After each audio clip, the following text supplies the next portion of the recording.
Welcome to the Pencil Bob channel. I hope you enjoy my stories. The neighborhood was quiet, almost too quiet. I was sitting on my porch drinking coffee, watching the kids run around the community park.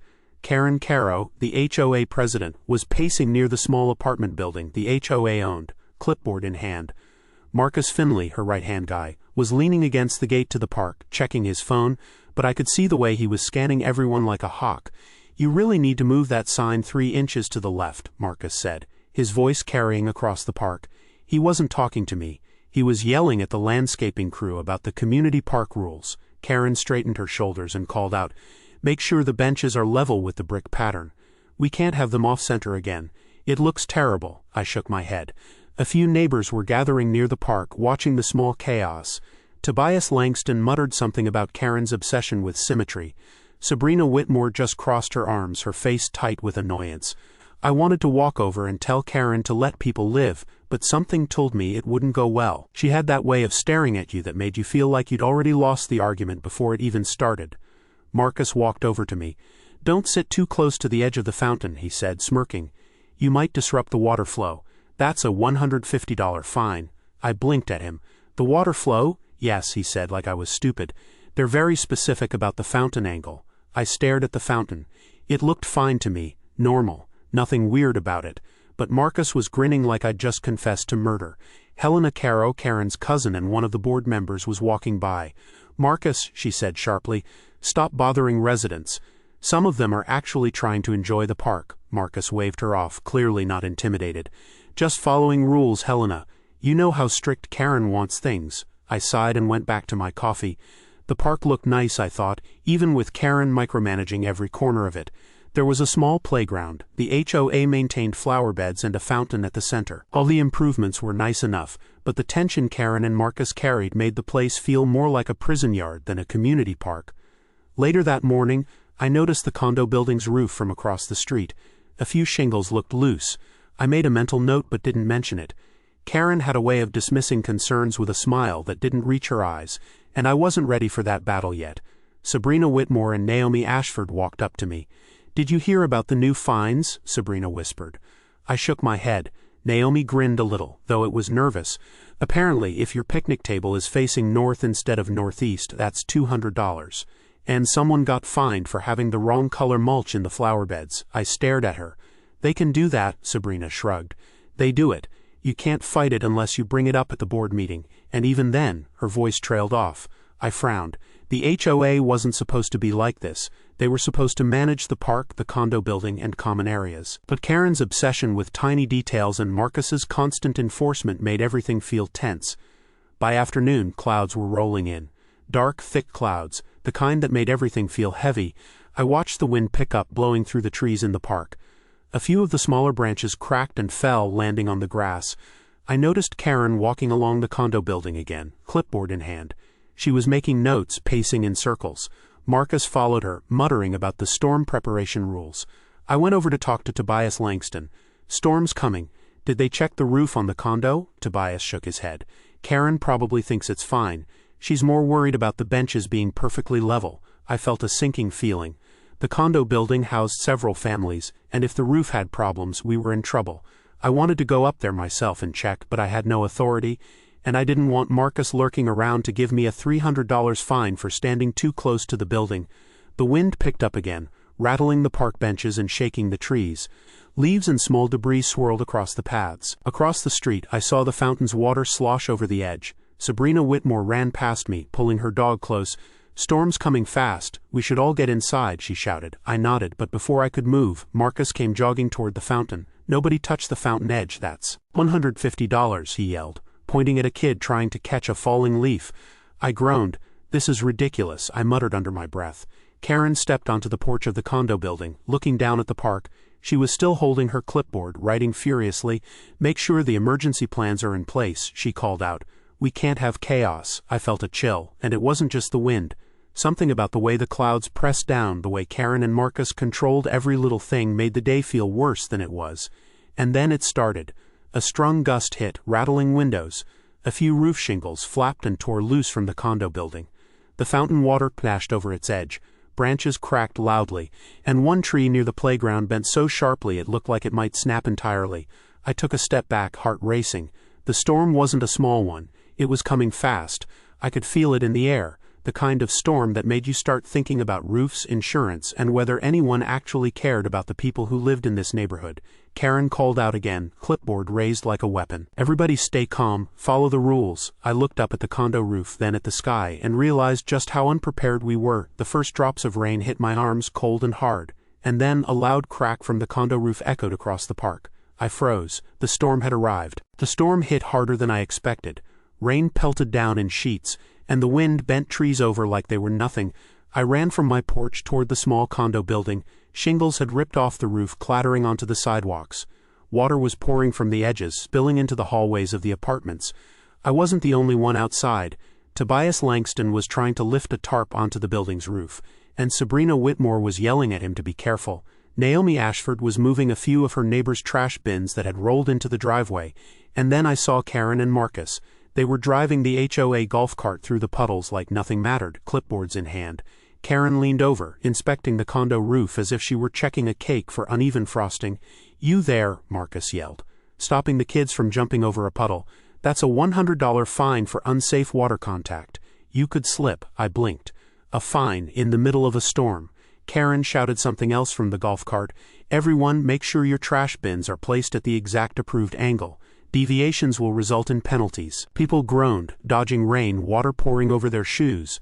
The storm was already disastrous, and now they were enforcing fines for trash bins in the wrong orientation. I ran into the lobby of the condo building, looking at the water dripping down the walls. The HOA-owned building had massive damage, the shingles torn off, gutters spilling water directly into the stairwells, and leaks forming in the hall ceilings. Families were huddled in doorways carrying mattresses and small furniture to avoid water damage. Suddenly my phone buzzed. An email from the HOA: emergency assessments for storm damage repairs are now due. Payment must be submitted within 7 days. Late fees will apply. Additional fines may be applied for violation of HOA rules during storm events. I stared at it. The building was destroyed and we were expected to pay immediately, with fines on top, across the hallway. Felix Radcliffe shouted at Karen, who had just walked in with her clipboard, inspecting the dripping ceiling. "You can't expect us to pay for this. The roof is your responsibility." Karen didn't flinch. "The assessment covers the community property. That includes the park, the condo, and the buildings." "The rules are clear. What about insurance?" Felix asked, his voice rising. "Insurance is secondary." "Emergency assessments are mandatory," she said smoothly, turning to scribble on her clipboard. "Now check your front doors. Some doors have not been repainted in the approved color for storm compliance." I groaned. Front doors. In a storm that's ripping roofs off, we were being fined for door color. Marcus walked over to a small group of neighbors trying to save the fountain in the park. "Your fountain alignment is off by 3 degrees. That's a $200 fine," he announced. Sabrina Whitmore glared. "This is insane. The water's already overflowing. I'm just enforcing rules," Marcus said with a shrug. "Karen is very specific about fountain alignment. You'll need to correct it immediately." I grabbed Naomi Ashford. "We have to do something. They're running the place into the ground," Naomi finished for me. "And somehow they still expect us to follow every tiny rule while paying for destroyed buildings." By late afternoon, the storm was at its worst. Wind tore branches off trees, some hitting the small community hall. The park benches Karen obsessed over earlier were floating in puddles, broken. The condo roof was worse. Shingles and tiles dattered across the sidewalk. People were shouting, trying to move personal belongings and prevent further damage. Karen and Marcus weren't helping. Karen was taking notes, marking things down. "The small flower garden by the east entrance isn't maintained to HOA standard," she said, looking wet but unbothered. $150 fine for noncompliance. I rubbed my temples. "A flower garden in this storm? Rules are rules," Marcus said, stepping over puddles. I looked at the other neighbors, Claudia Pembroke, Helena Carrow, Vivian Hale. Everyone was drenched, angry, but mostly powerless. The emergency assessments were unavoidable. The HOA had control over every dollar, and we were still liable. And then the wind slammed against the condo building again. A huge section of the roof near the stairwell tore completely free, sending shingles flying into the parking area. I ducked just in time, but a loud crash followed, metal siding slamming against the side of the building. Karen's voice cut through the chaos. "Everyone, stay calm, make sure all personal items comply with HOA placement rules." I looked around in disbelief. Marcus was handing out fines to people who had waterlogged trash bins, scribbling amounts on his clipboard as the rain soaked him through. I could see Tobias arguing, shouting, trying to explain the futility of it all. I ran outside, shouting over the wind, "Karen, Marcus, this is insane. The roof is coming off, the park is destroyed, and people are getting soaked." Karen didn't even flinch. "Maintain HOA standards. That includes compliance during storms. You'll be fined if you don't follow orders." I could feel my stomach twist. The storm had exposed just how powerless we were.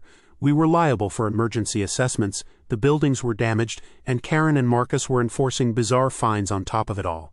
Then a branch, huge and splintered, fell near the fountain, sending water and debris flying. Everyone screamed, scrambling for safety. I looked up at the condo roof, then at the sky. The storm was just beginning, and I realized this was only the start. The day after the storm, the neighborhood was a mess. Branches littered the park, the fountain was tipped over, and the condo roof had huge gaps where shingles had flown away. Water was still dripping from the hallways. Everyone moved slowly, tired, wet, and frustrated. Karen Carrow and Marcus Finley were already at the park, clipboard in hand, inspecting the damage. Marcus barked out measurements, notes, and fines. "The benches are still misaligned by half an inch." "That's a $100 fine per bench," he said, scribbling rapidly. I walked over to Felix Radcliffe and Sabrina Whitmore. "Have you noticed the way Karen and Marcus spend HOA money?" I asked quietly. Felix nodded. "Yeah. They put in these huge ornamental gates at the entrance of the condo property. Beautiful, but totally unnecessary. The community could have spent that money on the roof or the hall repairs. Instead, it's all for appearances." Sabrina shook her head. "And Marcus's lighting project in the park, he wanted all these fancy lights that flash in sequences, cost a fortune, serves no purpose, but it looks prestigious." Naomi Ashford walked up, wiping rain from her hair. "I've been keeping track of the fines they're issuing. Trash bins, flower beds, fences, they're all escalating. And you've got the emergency assessments for the storm. People are going to go broke." I felt my stomach drop. Every step of mismanagement was becoming obvious. They weren't stealing money, they were just spending it badly, on things that benefited only themselves. We started meeting at the condo lobby, along with Claudia Pembroke, Tobias Langston, and Vivian Hale. Felix brought out a notebook filled with examples of the fines and HOA improvements. "Look at this," he said. "They just approved a new gazebo for Karen's backyard view from the park. The park itself isn't fixed yet. Broken benches, flooded pathways, damaged playground. None of it matters. But Karen gets a gazebo, Marcus gets a fancy light display." I flipped through the notes. Fines for minor deviations piled up, a flower planter too close to the edge of a walkway, benches slightly misaligned, the fountain off by half an inch. Realistic, but ridiculous in the midst of a storm aftermath. "And the condo roof," I asked. "Who's taking responsibility for that?" Sabrina frowned. "Officially, it's the HOA. Technically, we're all paying for it. But Karen doesn't care as long as the fine schedule is followed. We decided to compile evidence. Every fine, every expenditure that clearly benefited Karen or Marcus personally, and every emergency assessment payment request. It felt tedious but necessary. That afternoon, I ran into Marcus at the park. He was measuring tree branches like a surveyor. "That branch leans too far toward the walkway," he said without looking up. $150 fine. I shook my head. "This isn't right. The storm destroyed half the park. Shouldn't we be fixing that first?" Marcus smirked. "Rules are rules. Karen wants compliance." I walked away feeling helpless. Every interaction with them was draining. I could see Claudia Pembroke trying to argue with Karen inside the condo office. Karen, ever composed, waved her hands dismissively. "Everything is in order. The community standards must be maintained." That evening, I went around to neighbors, checking on their damage and collecting stories. Helena Carrow's flower beds had been trampled by fallen branches. She had a $200 fine for not realigning them fast enough. Tobias Langston's trash bins had shifted during the storm. That was another $150 fine, and these fines weren't reducing the emergency assessments. They were stacking on top. By late evening, Felix Radcliffe had called a meeting in the condo's common room. The place was cramped, water dripping from the ceiling, but everyone crowded in. "We have to organize," he said firmly. "Karen and Marcus are not corrupt in the criminal sense, but they're reckless. Look at what happened with the storm. Roof damage, park destruction, emergency assessments. We pay for their poor decisions, and they keep piling on fines for things that make no sense." Vivian Hale leaned forward. "We need evidence. Photographs, receipts, emails, everything. If we show patterns, maybe we can force changes legally." Sabrina Whitmore added, "I've started cataloging the fines. Look at this. mailbox attachments that aren't exactly approved, benches off by less than an inch, patio stones not aligned properly.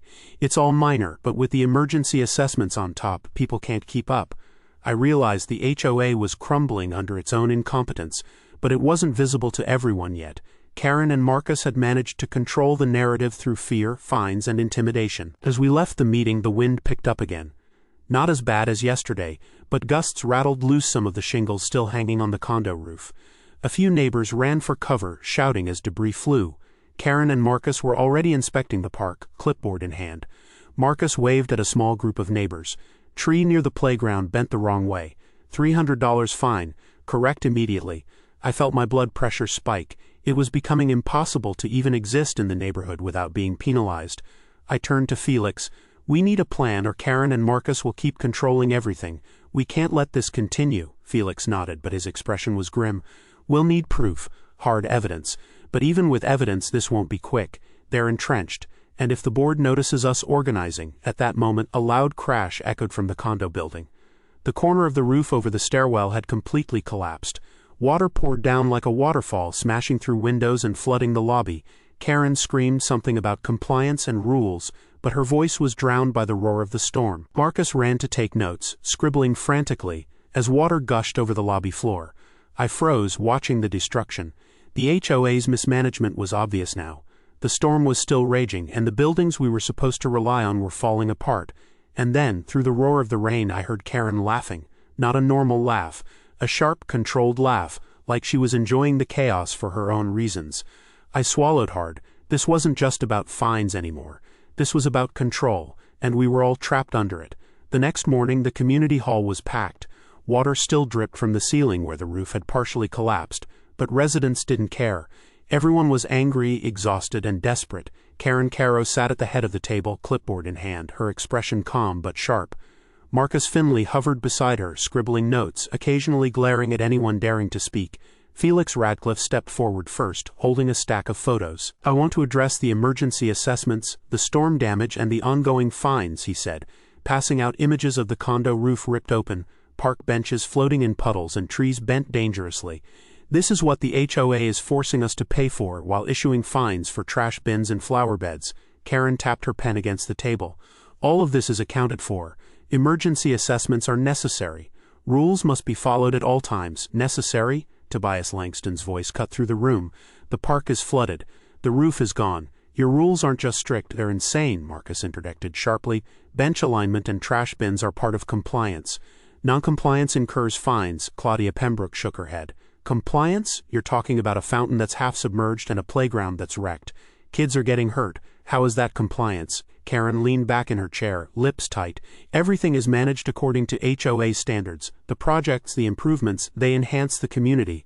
I could feel my blood pressure rising. Enhance. You spent tens of thousands on decorative gates for your own backyard view, and Marcus's light display in the park. Meanwhile, we're paying emergency assessments and fines for surviving a storm. Vivian Hale stood up, voice sharp. We have documented every mismanaged expense and fine. The spending is self-serving. You've prioritized your whims over the safety of residents and the condition of community buildings. Karen's eyes narrowed. Pattern, everything is within the rules. The rules exist for a reason. Sabrina Whitmore's voice trembled with anger. Required? The condo roof is torn apart, and people are living there. The park is destroyed. You've turned this community into a nightmare, and now you want more money. Marcus slammed his pen on the table. I don't see what the problem is. Everyone is expected to comply. Karen has made the rules and they are enforceable. I pulled out a binder of evidence. Here, pictures, receipts, emails, notes on fines. You prioritized a gazebo for Karen and lights for Marcus over basic repairs. Look at the pattern. You used HOA funds for self-interest while residents suffered. That is mismanagement. Karen's voice rose. Pattern, everything is correct, the rules are clear, the fines are enforceable, emergency assessments are required for the repair of HOA property. Felicity Marlowe, a local attorney brought by the residents, leaned forward. Karen Marcus, the rules cannot override common sense responsibilities. There are legal obligations for maintaining community property. Your actions have put residents at risk, and you will be held accountable. Karen looked around, trying to maintain her composure. Marcus scribbled faster, muttering about new fines to issue. Preposterous, Marcus said. We have to maintain order. Naomi Ashford added. Order, you're issuing fines for storm damage itself. You fined Claudia for flattened flowers. You fined Tobias for moving trash bins blown by the wind. These are impossible expectations in a natural disaster. A loud bang echoed from outside. The old community hall window shattered from gusts still rattling the building. Water poured inside from the roof damage. People scrambled to avoid getting soaked, slipping on puddles.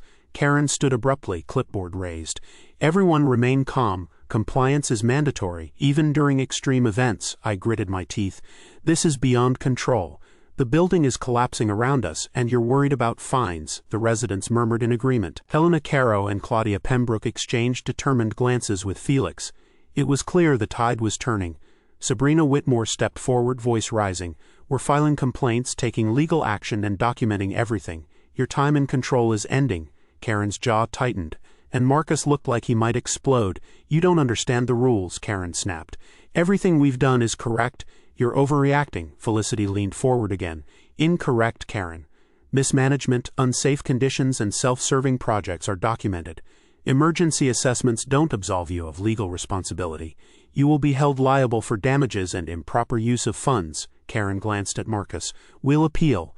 Everything is in order. I shook my head. You've already lost control. The evidence is too strong. At that moment, a loud crash echoed from the roof.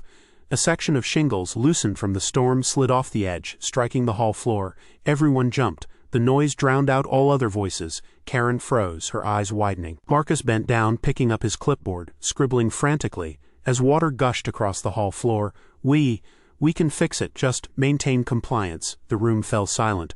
Water dripped from the exposed ceiling, pooling on the floor. Residents looked at each other, exhausted, angry, but not intimidated anymore. I realized Karen's authority, once absolute, was slipping. The storm had torn away the illusion of control. Karen's face turned red. No one leaves until compliance is restored, she shouted, clipboard in hand. I took a deep breath, thinking of the next steps. Legal action, organized resistance, exposing every project, every mismanaged dollar. This wasn't just fines or storm damage anymore. It was a battle for the community. Then the roof above the stairwell creaked ominously. A large beam shifted. A loud crack echoed through the hall. Everyone froze. Karen stepped back, muttering, "That wasn't supposed to happen." Marcus scribbled even faster, panic in his eyes.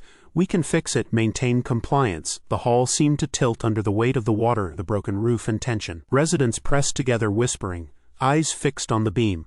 The storm outside still raged, the community hall dripping, the condo damaged, and Karen's authority unraveling. Everyone looked at me. Everyone knew the fight wasn't over. And then the beam cracked again, louder this time, as if the building itself was giving a warning. No one moved. The next morning the hall was quiet except for the dripping water from the storm-damaged roof. Most of the residents had stayed overnight, ensuring the condo lobby and community areas weren't completely flooded. I stepped inside with Felix Radcliffe and Sabrina Whitmore, carrying binders full of evidence. Karen Carrow and Marcus Finley arrived, drenched from the rain but confident. They tried to appear composed, but I noticed the tightness in their shoulders and the way Marcus kept scribbling notes frantically. Felicity Marlowe, the attorney, had assembled all the evidence.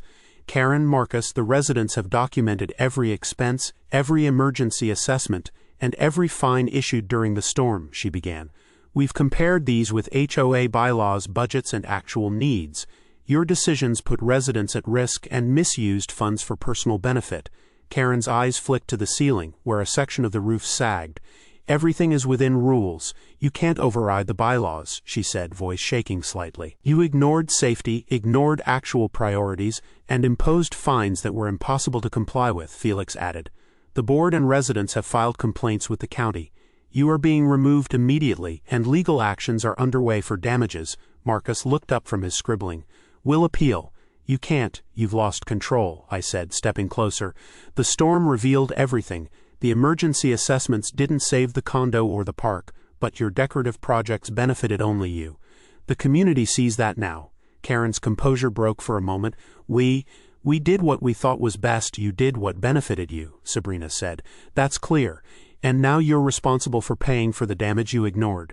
The HOA will be taken over by a temporary board appointed by the residents and legal oversight. You will answer for every mismanaged dollar, Helena Carrow added. And those fines, reversed, you can't enforce them anymore. The atmosphere shifted. Residents whispered, nodding. Some who had stayed quiet during the storm now stepped forward with stories. broken benches, flooded flower beds, misaligned fountains, and countless fines during the emergency. Each story added weight to the case against Karen and Marcus. Karen's hands shook as she looked around. "This can't be happening." "You ignored every warning," Vivian Hale said. "The condo roof, the park, the emergency systems, destroyed. And you thought a flower out of place deserved $200? Marcus's notebook slipped from his hands, sopping wet from the ceiling drips. The ink smeared. He tried to salvage it, but the damage was done. "We followed the rules," he protested. "Rules are meaningless if the people enforcing them can't distinguish priorities," I said. "You've lost your authority. You won't be reinstated. And you're legally accountable for every failed project, every misused dollar, and every unsafe condition." Karen's face was pale, lips pressed together. She looked at Marcus, then down at her clipboard, now soaked and ruined. There were no notes left to hide behind. Felix Radcliffe cleared his throat. "The HOA insurance claim for the condo roof was invalid because the policy lapsed under your management. Emergency assessments collected can't cover all the damage, so you are personally responsible for the shortfall. The residents will also have legal recourse for fines imposed unfairly." Sabrina Whitmore leaned forward, voice low but cutting. "All those gates, lights, and decorative projects, the residents will vote on whether they remain, but the money spent is being accounted for. You can't keep it hidden. Every dollar you mismanaged is being traced." Karen's hands went to her head. Marcus muttered something incoherent. I turned to the room. "From today forward, the temporary board will take over. The condo and community buildings will be repaired using proper priorities. Funds for frivolous projects are frozen. You will not be allowed to enforce rules or fines. And yes, Karen, Marcus, you are financially responsible for the failures under your oversight." Karen's voice cracked. "This is impossible. You don't understand the complexity." "I do," I said. "I understand that the HOA is finished under your control. Your time is over. Residents are taking back the community." Marcus glanced around the room, eyes wide. "We'll appeal. We can fight this." Felicity shook her head.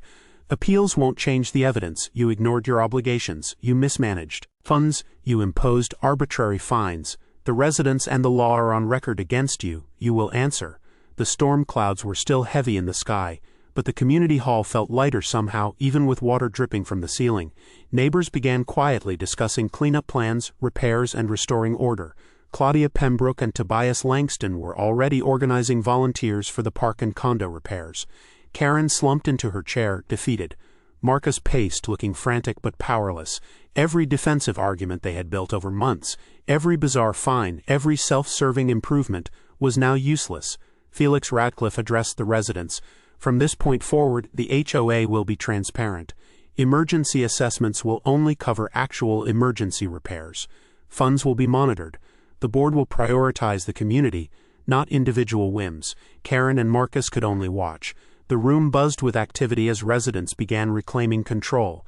The storm had revealed the truth, and the community refused to let Karen and Marcus continue. Karen's eyes met mine one last time. There was anger, disbelief, and fear all mixed together. Marcus's hands shook as he tried to write down notes, but it didn't matter. Everything they had built, their rules, their control, their projects, was gone. And for the first time in months, the HOA felt like it belonged to the residents again.